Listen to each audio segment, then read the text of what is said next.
হযরতে আবু বকর আল্লাহর নবীর কাছে আয়েশা বলতেছেন, ইয়া রাসূলুল্লাহ, সমস্ত সাহাবায়ে কেরাম আপনার কাছে অনুমতি নিয়ে হিজরত করতেছে, আর যেই ব্যক্তি হিজরত করে তার নাকি সমস্ত গুনাহ মোচন হয়ে যায়, তার গুনাহ থাকে না। আমারও একটা টার্গেট, আমাকে যদি অনুমতি দিতেন তাহলে আমিও হিজরত করতাম, আমার গুনাহ খাতা যেন না থাকে, এটা আমি চাই। আবু বকর তখনও পর্যন্ত নিজের ওজন বুঝেন নাই, নবীজির কাছে তার কতটুকু মর্যাদা তখনও বুঝেন নাই।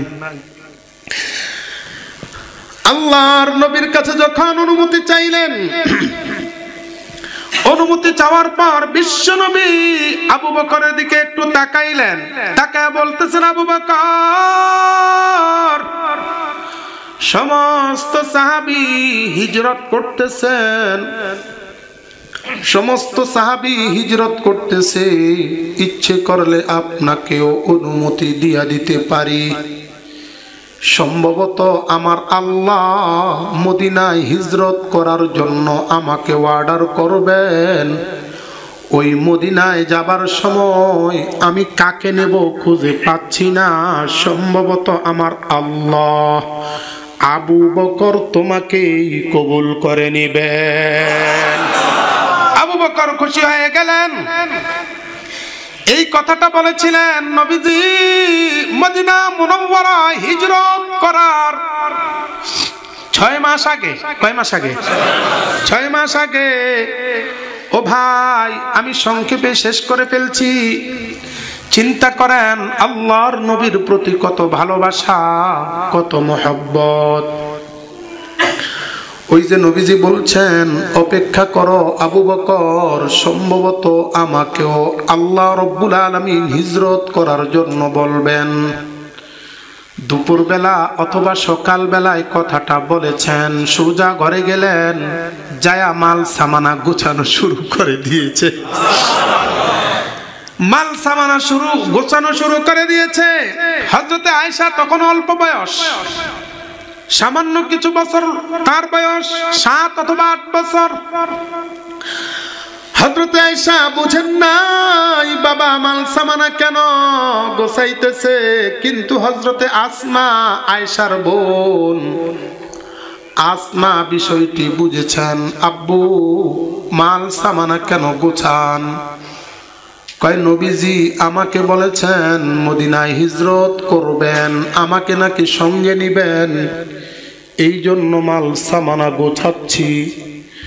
কয় যেই দিন হিজরত করবেন সেই দিন গোছাইলে তো হয়ে যাবে, আমি তো আছি, আমি গুছগাছ করে দেব। কয় না, নবীজি আসবেন আর আমাকে বলবেন আমি হিজরত করব, আমি নবীকে দাঁড় করিয়ে আমার মাল সামানা গোছাবো, এটা কোনোদিন হতে পারে না, এটা কোনোদিন হতে পারে না। হযরত আয়েশা, হযরত আসমা রাদিয়াল্লাহু তাআলা আনহা পরবর্তীতে বর্ণনা করেন, আমি আমার বাবাকে দেখতাম, যেই দিন আল্লাহর নবী হিজরতের কথা বলেছেন বাবাকে, সেই দিন থেকে বাবা ঘুমায় না, বাবা ঘুমায় না। 6 মাস পার হয়ে গেছে, রাতের বেলা ঘুমায় না। আমি বাবাকে জিজ্ঞেস করলাম, বাবা কেন রাত হলে এত পেরেশান হয়ে যাও? কয় কি জানি, আমার কাছে মনে হয় নবী যদি এইবার ছুটে আসেন তাহলে আমি ঘুমে থাকবো, নবীজি আমাকে ডাক দিবেন আর আমি ঘুম থেকে উঠবো, চোখ কচলাবো, এটা তো কোনোদিন হতে পারে না। ঠিক 6 মাস পরে একদিন রাতের বেলায় আল্লাহর হাবিব দরজায় আসলেন। দরজায় এসে খটখট করলেন, খটখট করে শুধু একবার আওয়াজ করলেন, আবু বকর। বলার সঙ্গে সঙ্গেই ঘর থেকে হযরতে আবু বকর আওয়াজ করলেন, লাব্বাইক। নবীজি আশ্চর্য হয়ে গেলেন, ব্যাপারটা কি? ডাকলাম একবার, সঙ্গে সঙ্গে লাব্বাইক, কারণটা কি? আবু বকরকে জিজ্ঞেস করলেন, আবু বকর, ডাকলাম আমি একবার, সঙ্গে সঙ্গে তুমি সাড়া দিয়ে দিলা, কারণটা কি আবু বকর? আবু বকর আল্লাহর নবীর দিকে তাকায়া দুই চোখের পানি ফেলে দিয়ে বলতেছেন, নবী,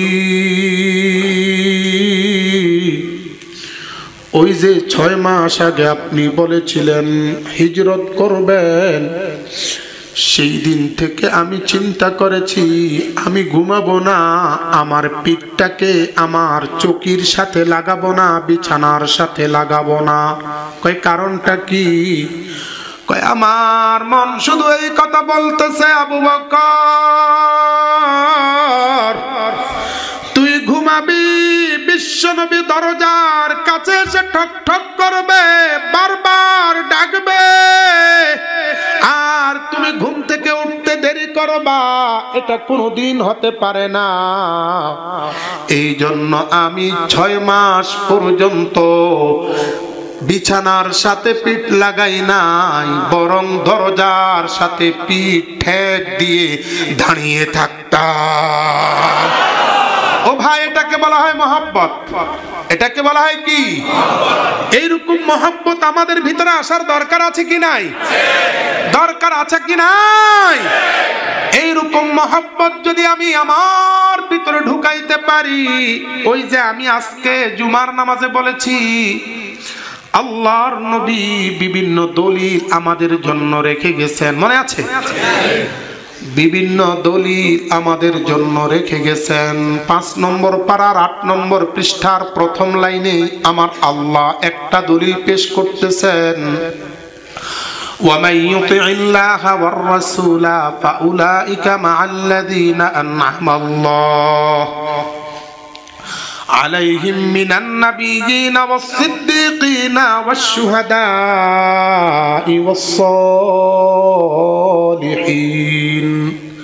আল্লাহ রাব্বুল আলামিন বলছেন, যেই ব্যক্তি আমার নবীকে ভালোবাসবে, আমি আল্লাহকে ভালোবাসবে, আমি আল্লাহর অনুসরণ করবে, আমার নবীকে ভালোবাসবে, আমার নবীকে অনুসরণ করবে, আমার আল্লাহ বলতেছেন ওই লোকটা, যেই লোকটা আমার নবীকে ভালোবেসেছেন, সেই লোকটা কাল কিয়ামত দিবসে শহীদ নবী, ওই লোকটা কাল কিয়ামত দিবসে নবীদের সাথে, শহীদদের সাথে, সিদ্দিকদের সাথে, সর্বশেষ সালিহিন সৎকর্মশীল বান্দাদের সাথে আল্লাহর জান্নাতে চলে যাবে। রাজি আছেন জান্নাতে যাইতে ইনশাআল্লাহ? আল্লাহ তুমি আমাদের সবাইকে কবুল করে নাও।